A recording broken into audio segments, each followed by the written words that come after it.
আসসালামু আলাইকুম ওয়া রাহমাতুল্লাহি ওয়া বারাকাতুহু।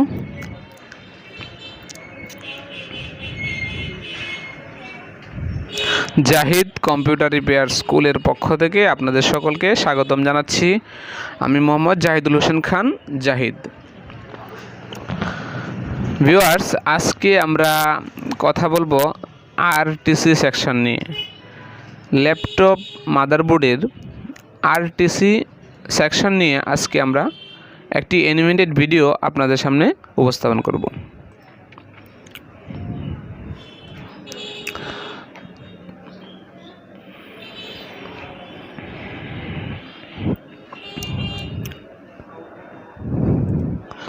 আর যারা ল্যাপটপ ডেস্কটপ সার্ভিসিং কোর্স করতে চান বা ল্যাপটপ ডেস্কটপ সার্ভিসিং শিখতে চান, তারা অবশ্যই আমাদের স্ক্রিনে দেওয়া নাম্বারে যোগাযোগ করবেন।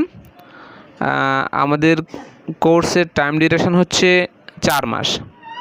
আমরা ল্যাপটপ মাদারবোর্ডের উপর 4 মাসের একটা কোর্স করিয়ে থাকি। বাংলাদেশের যে কোনো প্রান্ত থেকে এসে আমাদের কোর্স নিতে পারবেন। থাকা খাওয়ার সুব্যবস্থা আছে। আপনারা স্ক্রিনে দেয়া নাম্বারে কথা বলে আপনাদের অ্যাডমিশন কনফার্ম করবেন। তো চলুন ভিউয়ার্স, শুরু করা যাক আজকের ভিডিও। তো ল্যাপটপ আরটিসি সেকশনের জন্য আমাদের প্রথমে যেই ভোল্টেজটা প্রয়োজন সেটা হচ্ছে 3 ভোল্টেজ বা 3.3 ভোল্টেজ। আর আরেকটা হচ্ছে সিমুস ব্যাটারি থেকে প্রাপ্ত 3 ভোল্টেজ। তো এই দুইটা ভোল্টেজ দিয়েই আমাদের এই আরটিসি সেকশনটা চলে। কখনো মাদারবোর্ড অর্থাৎ ব্যাটারি অথবা ডিসি অ্যাডাপ্টারের যে 3 ভোল্ট ওইটা থেকে চলে, কখনো সিমুস ব্যাটারি থেকে চলে। তো আমাদের মধ্যে অনেকেই মনে করি যে এইখানে যে সিমুস ব্যাটারিটি আছে ওইটা মনে হয় রিচার্জেবল, নতুবা 2-4-5 বছর পর্যন্ত কেমনে চলে। আবার অনেকে মনে করি না, এগুলা রিচার্জেবল না, এগুলা চার্জ সারা সবসময় এভাবেই চলে, হঠাৎ চার্জ শেষ হলে বন্ধ হয়ে যায়। তো এইটারই অ্যানিমেটেড ভিডিও আজকে আমরা দেখব। অনেকের এই ভুলটা চলে যাবে এবং আমরা এই সেকশনটা সম্পর্কে বিস্তৃত আইডিয়া পাবো। দেখেন, প্রথমেই যখন আমরা এখানে অ্যাডাপ্টার কানেক্ট করলাম, দেখেন ইলেকট্রনগুলো এদিক থেকে এই ভোল্টেজ সার্কিটটাকে ওভারকাম করে আমাদের এই 5 ভোল্ট 3 ভোল্ট আইসির আপার মুসফেট এবং লোয়ার মুসফেটে ভোল্টেজ আসছে। যদি অ্যাডাপ্টার দিয়ে চলে তাহলে অবশ্যই 19 ভোল্ট আসবে, আর যদি ব্যাটারি থেকে আসে তাহলে এদিক থেকে 12 ভোল্ট বা 11.5 ভোল্ট আসবে।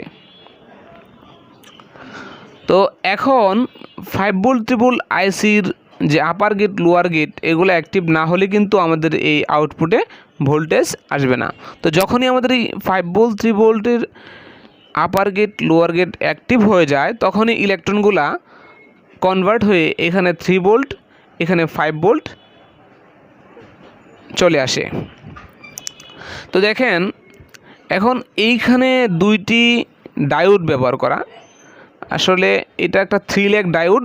উপর থেকে দেখলে মনে হবে এটা আসলে সিঙ্গেল, আসলে কিন্তু একটা ডুয়াল ডায়োড এখানে ব্যবহার করা হয়, যেটার একটি ইনপুট এদিক থেকে আর একটি ইনপুট এদিক থেকে, আর একটি মাত্র আউটপুট, যা ওই আরটিসি সেকশনকে সচল রাখে।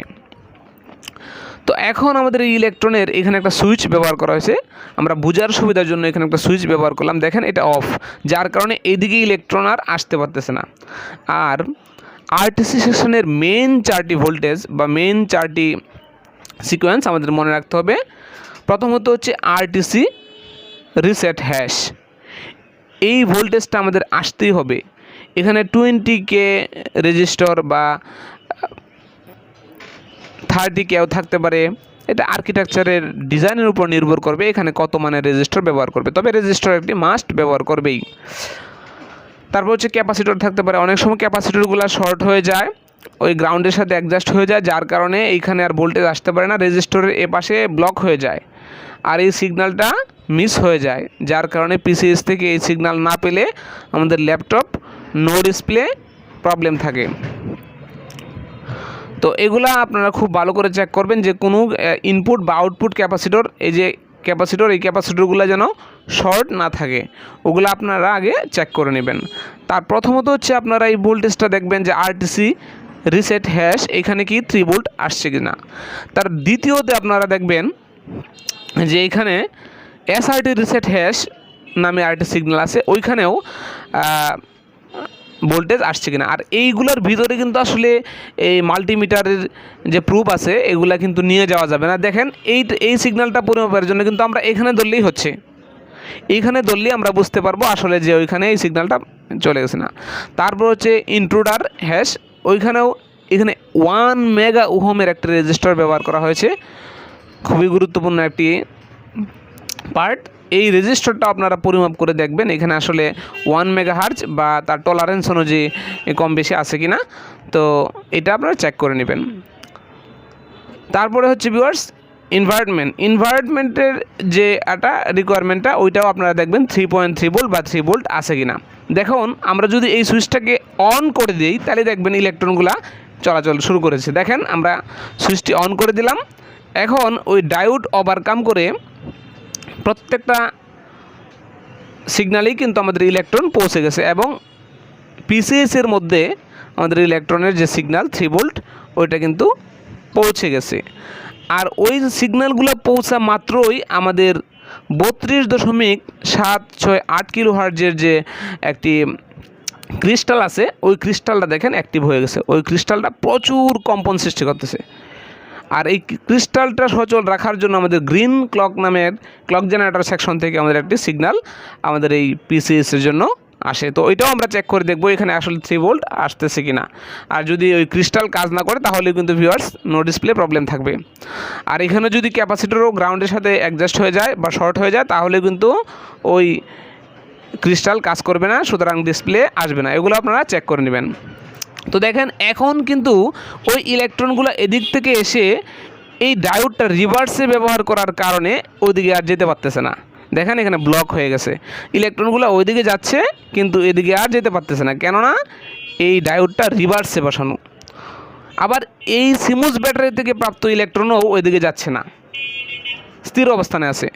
তো এই ব্যাটারির চার্জ কোনো ধরনের কমতি হচ্ছে না, চার্জ যেভাবে আছে ওইভাবে থাকতেছে। আর আবার চার্জ হচ্ছেও না। অনেকে মনে করে যে আসলে ডিসি পোর্ট লাগানোর পরে ওই ব্যাটারিটা আবার চার্জ হয়, দেখেন চার্জ হওয়ার কোনো অপশন এখানে নেই, কারণ এখানে রিভার্সে বসানো। তো ম্যাক্সিমাম ক্ষেত্রেই আমরা ল্যাপটপ ব্যাটারি অথবা ডিসি পোর্টের মাধ্যমে চালাই। যখন আমরা এগুলা খুলে ফেলি তখন ওই আরটিসি সেকশনটাকে অ্যাক্টিভ করার জন্য দেখেন যখন আমরা এটা অফ করে দিলাম তখন কিন্তু আমাদের ইলেকট্রনগুলো আর চলাচল করতেছে না, এদিক থেকেও না এদিক থেকেও না। তখন অটোমেটিকলি এই সেকশনটা চালু হয়ে যায়। দেখেন আমি সিমুস ব্যাটারির যে প্রাপ্ত কানেকশন এটা আমি অন করে দিলাম, দেখেন এখন কিন্তু হলুদ রঙের ইলেকট্রনগুলা এদিক থেকে যে আমাদের প্রত্যেকটা সেকশনকে চালু করতেছে। তো দেখেন প্রত্যেকটা সেকশনেই আমাদের 3 ভোল্ট পৌঁছাচ্ছে। তো এখন যদি আমরা দেখেন আবার যদি আমরা পূর্বে একটু ফিরে যাই, যদি অফ করে দেই তখন কিন্তু আর কোনো ইলেকট্রন যাচ্ছে না, আবার যদি ওইটা অন করে দিই তাহলে ইলেকট্রনগুলো যাচ্ছে। তো এভাবেই আমাদের আরটিসি সেকশনটা চলে, এইরকম লজিক অবলম্বন করে আরটিসি সেকশনটা চলে। আর এই ব্যাটারিতে যতক্ষণ পর্যন্ত 2.5 বা কাছাকাছি ভোল্টেজ থাকে ততক্ষণ পর্যন্ত আমাদের ইলেকট্রনগুলো প্রত্যেকটা সেকশনে পৌঁছায় আর এই সিগন্যালটা তৈরি হয়, আর এই ক্রিস্টালটাও তখন ওইভাবে কাজ করে। কিন্তু যদি সিমুস ব্যাটারিটি নষ্ট হয়ে যায় তাহলে আমরা ডিসি পোর্ট বা ব্যাটারি লাগালে ওই সেকশনটা চালু হবে, অন্যথায় চালু হবে না। তখন আমাদের টাইমিং প্রবলেম হবে, যে টাইম অ্যাডজাস্ট হবে না, অনেক সময় টাইম ঠিক থাকবে না, এই প্রবলেমটা হবে। তো এই ছিল ভিউয়ার্স আমাদের আরটিসি সেকশনের ক্লাস। আপনারা যারা অন্যান্য সেকশনের ক্লাস করতে চান অ্যানিমেটেড ভিডিওর মাধ্যমে তারা অবশ্যই কমেন্ট বক্সে জানাবেন।